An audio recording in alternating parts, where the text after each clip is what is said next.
Now, there's a gentleman who I went to seminary with in Rome named Joe Hashmeyer, and he has his own podcast called Shameless Potpourri.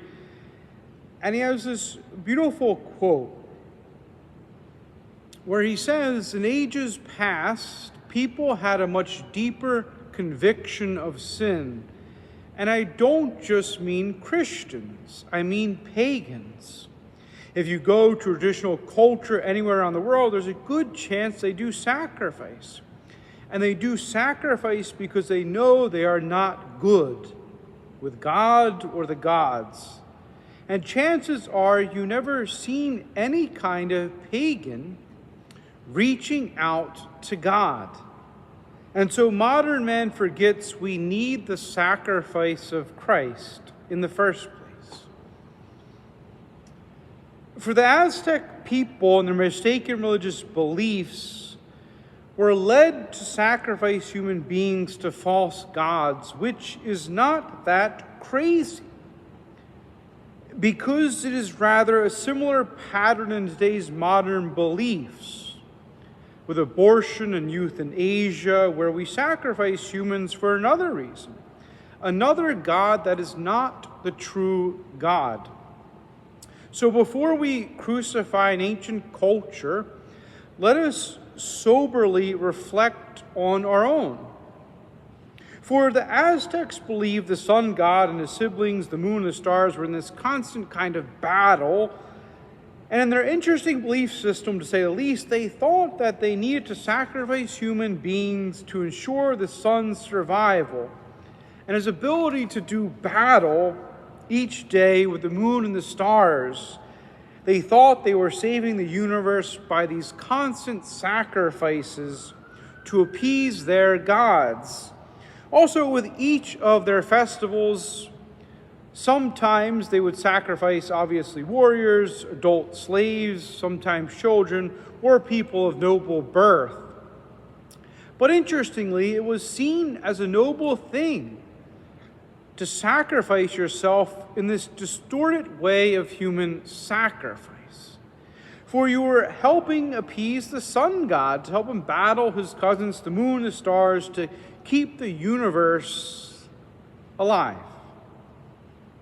One of the recorded statements from a Spanish conquistador, Bernal Diaz del Castello, stated, "Hardly a day passed by that these people did not sacrifice from 3 to 4 and even 5 Indians, tearing their hearts out of their bodies to present them to the idols and smear blood on the walls of the temple." Now, the feast day of Our Lady of Guadalupe is one where God intervenes in history in a profound way. After the conquistadors conquered the Aztecs and human sacrifices were put to an end, conflict remained.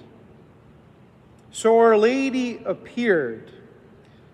And in the second apparition of Our Lady, she says to Juan Diego, "I am the perfect Virgin Santa Maria, Mother of the true God, for whom everybody lives."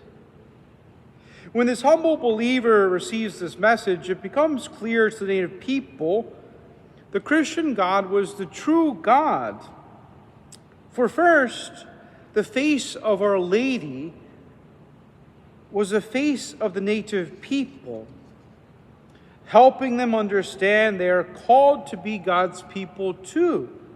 Where this image on Juan's tilma, without any paint or brush strokes, revealed God's mother was their mother too. Where the image of Our Lady with the sun behind her and the moon under her feet symbolized their religious belief about the sun and the moon battling, was all a false battle, a false religion. Furthermore, the image reveals light shining on Mary from God himself, not the sun. Also, that in the Christian message, her Son, the second person of the triune God, was the true sacrifice that won the battle and gives us peace with God through the blood of his cross. Finally, she had her head down as she is being illuminated from the left to the right by the light of God. And in Aztec and even Mexican culture today, and even many other cultures, it's a sign of submission, respect, and listening attentively because someone noble or your mother or father is speaking to you. In a similar way, Mary's head is down because the angel of God is speaking to her.